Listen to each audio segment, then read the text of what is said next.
नीचे करिए हाँ। जब मैंने अध्ययन किया तो मैंने इससे पहले की एक कहानी पढ़ी। महाराज हनुमान जी तो बहुत बाद में आए। अगर कुछ नारी शक्तियां ना होती, कुछ देवियां ना होती, तो रामायण कभी पूरी नहीं होती। बोलो सच्चे दरबार की। यहाँ नारी शक्ति विराजमान है, ध्यान से सुनिए माताओं बहनों। अगर हम नहीं होते तो रामायण पूरी नहीं होती। बोलो सच्चे दरबार की। अगर हम नहीं होते तो लंका नहीं जलती। बोलो सच्चे दरबार की। अगर हम नहीं होते तो रावण वध नहीं होता। बोलो सच्चे दरबार की। एक बार माताओं बहनों के लिए ताली बजाओ। वो देवियों के नाम मैं बता रही हूँ, ध्यान से सुनिएगा। अगर वो नारी शक्तियां ना होती तो रामायण कभी पूरी नहीं होती। जिनके त्याग ने प्रभु श्री राम के कार्य को सिद्ध कर दिया। जो रामायण टीवी में नहीं दिखाई गई है, मैं दिखा रही हूँ चित्रहार सहित, सब लोग देखना। और उन देवियों का नाम जो सही बताएगा उसको सोने की चैन मिलेगी। क्या मिलेगा? क्या मिलेगा? सोने की चैन। जो नाम सही सही बताएगा उसको सोने की चैन। इसलिए ध्यान से सुनना, किसी को भी मिल सकती है। वो देवियों के नाम सुनिए क्या है। कि पापी अगर न मरते तो हर्षित धरा न होती। ना राम वन को जाते। बहू जी पहली नारी देवी शक्ति, अगर वो ना होती तो कहानी गर्मंथरा ना होती। अगर बात सही है तो ताली बजाइए। मंथरा अगर ना होती तो क्या राम जी जाते, राजा बनकर बैठ जाते? बोलो सच्चे दरबार की। आइए, लेकिन मंथरा क्या इतनी बुरी नारी नहीं? मंथरा की कोई गलती नहीं थी। हम उसका नाम आते ही अपने दिमाग में अलग धारणाएं उत्पन्न कर लेते हैं। महाराज मंथरा की कोई गलती नहीं थी। क्यों नहीं गलती थी? सुनिए। ना राम वन को जाते करो मंथरा ना होती। ना राम वन को जाते ना राम वन को जाते। राम जी का जन्म नहीं हुआ था, पिक्चर लिख दी गई थी। प्रभु श्री राम का जन्म नहीं हुआ। माता सरस्वती से ही कह दिया गया था कि जब प्रभु श्री राम राज्याभिषेक की तैयारी होने लगे, राजा बनने लगे, तो तुम जाकर मंथरा के मस्तिष्क और जिब्बिया पर बैठ जाना और वही कहना जो हमने डिसाइड। इसलिए मंथरा के लिए एक बार ताली बजा दीजिए जरा आप लोग। ना राम वन को जाते मंथरा ना होती।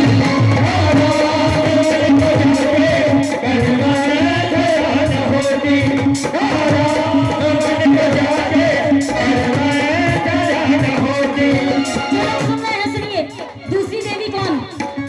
14 बरस को वन का वनवास मांगती है। कौन कौन? बाबूजी कौन? कह के एक बार बाबूजी के लिए ताली बजाइए। वनवास किसने मांगा था 14 वर्ष का? किसने मांगा था? कैकेयी ने। हमारे घर में अगर बिटिया जन्म ले ले तो महाराज जानकी, वैदेही, कौशल्या, सुमित्रा सारे नाम रखोगे, लेकिन कैकेयी नाम क्या रखेंगे आप लोग? क्या कैकेयी इतनी बुरी नारी थी? नहीं महाराज, अब मैं दिखा रही हूँ वो कैकेयी माँ इतनी बुरी नहीं। कैकेयी माँ सबसे ज्यादा प्यार करती थी प्रभु श्री राम को। बजाइए ताली। उनसे ज्यादा प्यार कोई नहीं करता था। माता कौशल्या भी बचपन में राम जी को छोड़ देती थी। कैकेयी के पास जाओ बेटा खेलो जाके। बोलो सच्चे दरबार की। अब इधर देखो जो दूरदर्शन पे नहीं दिखाया गया, इधर खुश होकर माता झूम रही है, मेरा राम राजा बनने वाला है, मेरा राम राजा बनने वाला है, मेरा राम राजा बनने वाला है। इधर राम जी परेशान, अगर मैं राजा बन गया तो जिस कार्य के लिए मैं आया हूँ वो पूरा कैसे होगा? चले गए सीधे माता कैकेयी के पास। बोले माँ तुमको एक काम करना है। बोले कौन सा काम? बोले पिताजी ने जो देवासुर संग्राम में 2 वरदान दिए थे उनको मांगने का समय आ गया। बोलो सच्चे दरबार की। मांगो उनको। माँ ने कहा क्या मांगू? तो प्रभु श्री राम ने कहा था माँ पहले वचन में भरत का राज्याभिषेक और दूसरे वचन में मुझे 14 वर्ष का वनवास मांगना। बजाइए ताली। माँ ने कहा मैं प्राण दे सकती हूँ राम।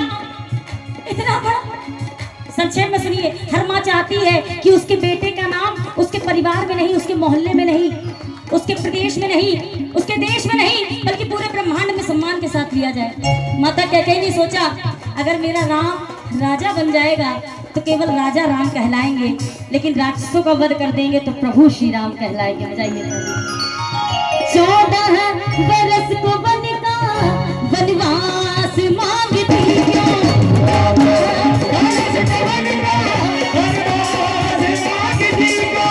विश्वासघात करके विश्वास मांगती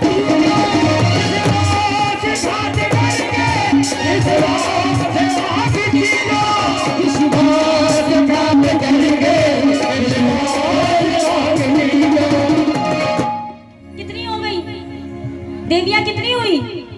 एक देवी सुनी, अगर वो ना होती तो कुछ नहीं होता। बाबूजी श्री राम संग वन में कौन गया था?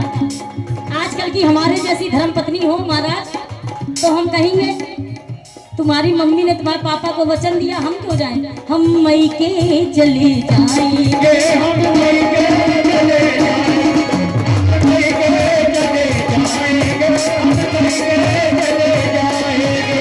हमारे भारतवर्ष की महिलाएं एक बात ध्यान से सुनो, कुछ लोग घूंघट करने की प्रथा का मजाक उड़ाते हैं।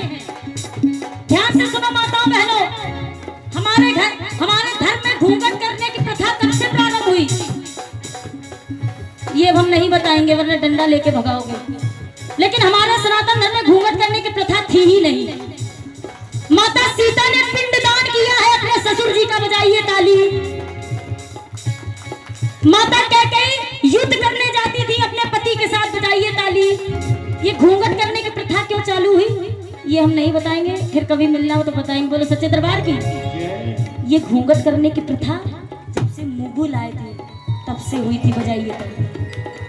संक्षेप में सुनिए, अब दूसरी बात सुनिए।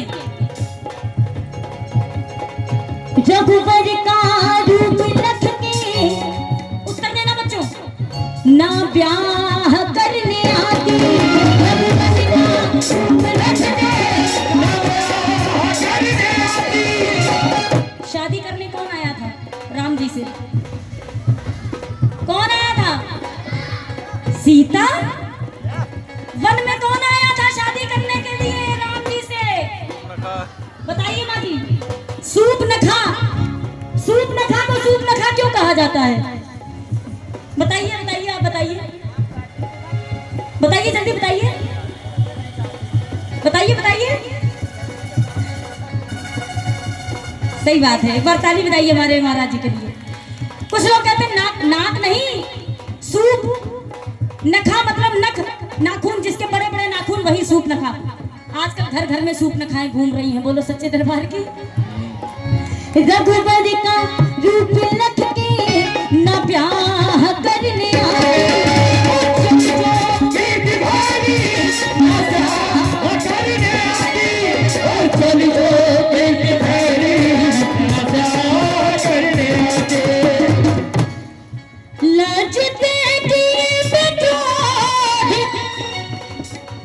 वो अप्सरा न होती तो रावण को पता ही नहीं चलता कि जंगल में कौन आया है। बोलो सच्चे दरबार की। कौन कौन भजन सुन रहा है हाथ उठाकर बताओ।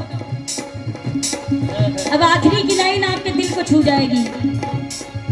रावण छली के द्वारा, अच्छा आगे सुनाओ कि ना सुनाओ?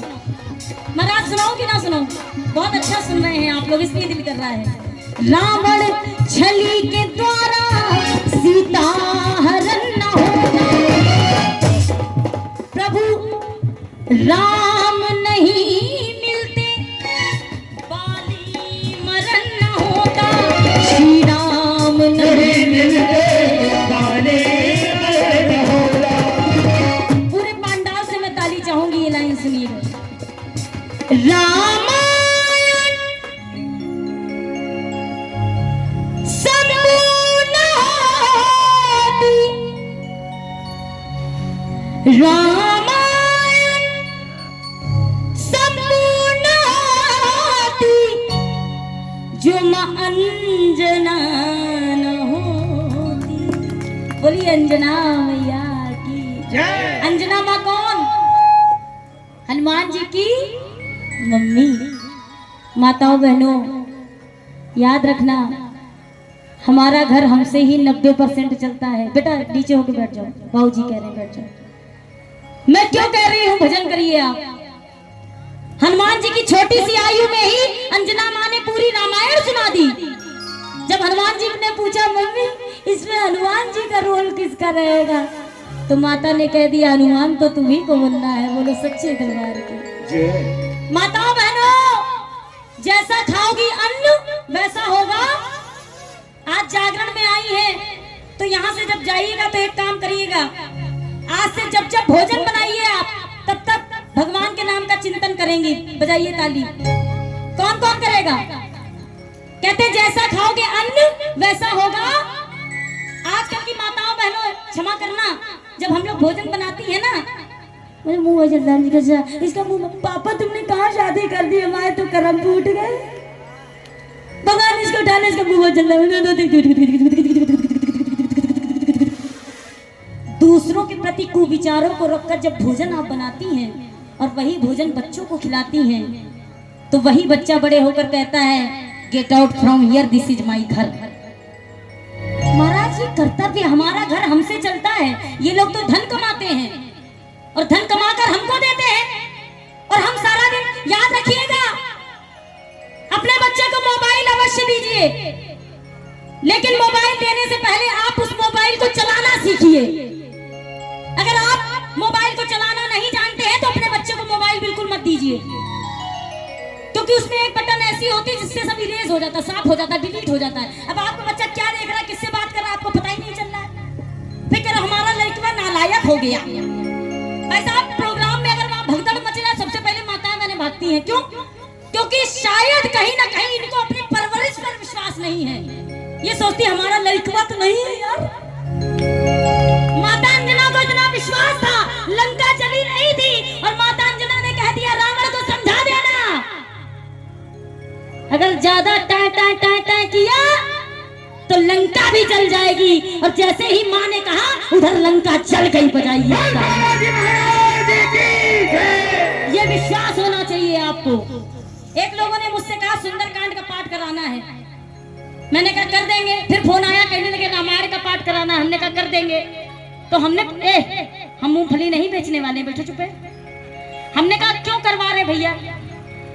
तो कहने लगे किंकर जी मेरे भाई से जायदाद को लेकर, जमीन को लेकर मुकदमा चल रहा था, मैं मुकदमा जीत गया, इसलिए मुझे रामायण। हमने मना कर दिया।